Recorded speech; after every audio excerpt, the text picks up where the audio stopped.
Hi guys, this is my favorite tool video. Got tagged by Mr. Greg M. Porter. And favorite tools, that's kind of a tough one for me. I've done so many different things.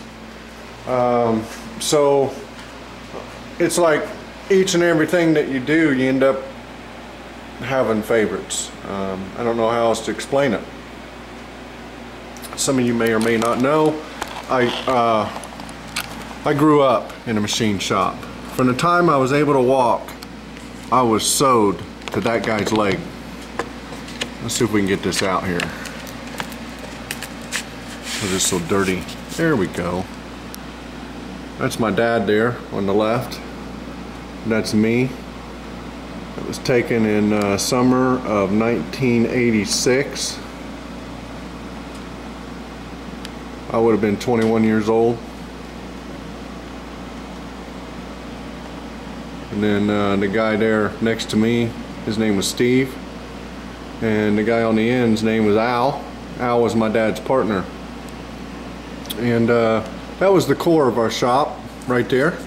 I don't know if that picture will stay up there or not, but that was the core. Let me bring it over here.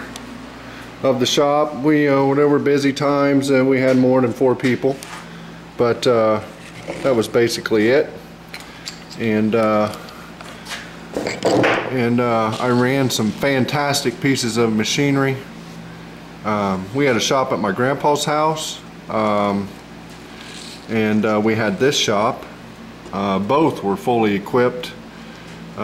This particular shop here, we had 11 lathes, probably 5 or 6 vertical mills, Bridgeport style, and Excello vertical mills. We had a half a dozen surface grinders. We did a lot of close tolerance work, and plus all the other stuff that we had in there. This place, the only thing we lacked in this shop really was a boring mill, but we didn't have work big enough for a boring mill. But I worked in this corner of the shop right here. I ran an Excello vertical mill right here. It's set in this corner, and then right across from the aisle from it was my bench with all my tools, and the jig bore was also right here. And I ran both of them at the same time most of the time. Most of the time in a machine shop like this, in the era that we were working in, I ran 2 machines almost all the time. So, but yeah, so I have tools, that were favorites there, and and then I went and worked road construction and things like that. But one of my favorite tools from this era, and I still use it. This is a burr knife. We called them burr knives, and it's just a piece of hardened material here. Some people call them machine scrapers, and this is generally kept sharp as a razor. This one hasn't been sharpened in probably a decade, but it's still really, really sharp, and I use it even today. I would rather use this than I would a file to deburr a piece. You can deburr holes, you can deburr edges, whatever you want, and you better know how to use it, or you'll slice yourself into oblivion. Because as a general rule, these are really, really sharp, and this one's still pretty sharp. You run your finger along there, it'll cut you. But and then I guess no machinist would be without his mics. These are my 0-to-1 mics. These are Lufkin. These were given to me by my grandfather. It's a number 1641V. Those were made in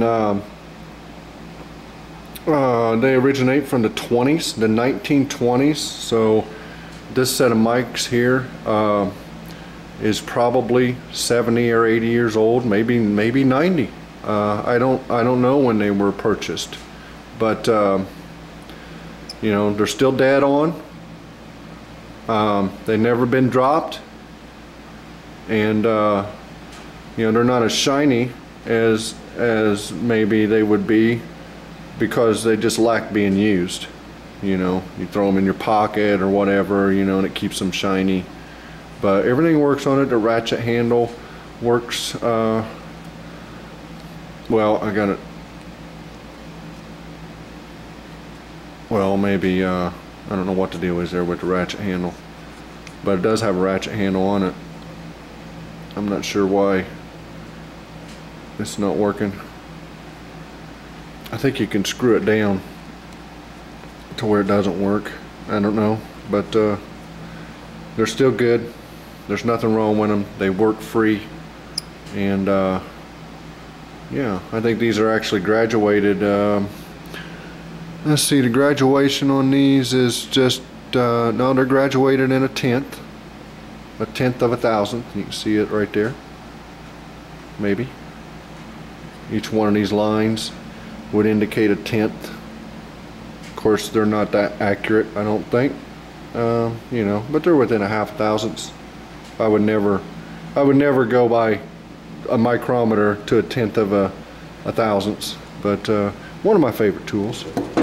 But you would use something a little bit more, you know, it was a little bit more precise to go to a tenth. But I think now my favorite tool would be my air compressor, my TSC farm hand air compressor. It works great, and with all the stuff that I do now, I just don't think this is not something I could do without. So I'm gonna have to call that my favorite tool currently. And yeah, and I'm supposed to tag a couple people. There's a couple videos I think out there for favorite tools that I haven't watched yet, and I don't know if the people I'm going to name off have been tagged. I know that a lot of the guys that I watch have been tagged, so I'm trying to come up with somebody different. So I'm going to throw out Tommy Shoe's name, Wild-Eyed Northern Boy. I'd like to see his favorite tool, and I'm also going to throw out Dave's Customs. I don't know if either one of you guys have been tagged or not, but I'm tagging you, and let's see what your favorite tool is. So, alright guys, we'll keep this short, and y'all have a good day, and we'll catch you later.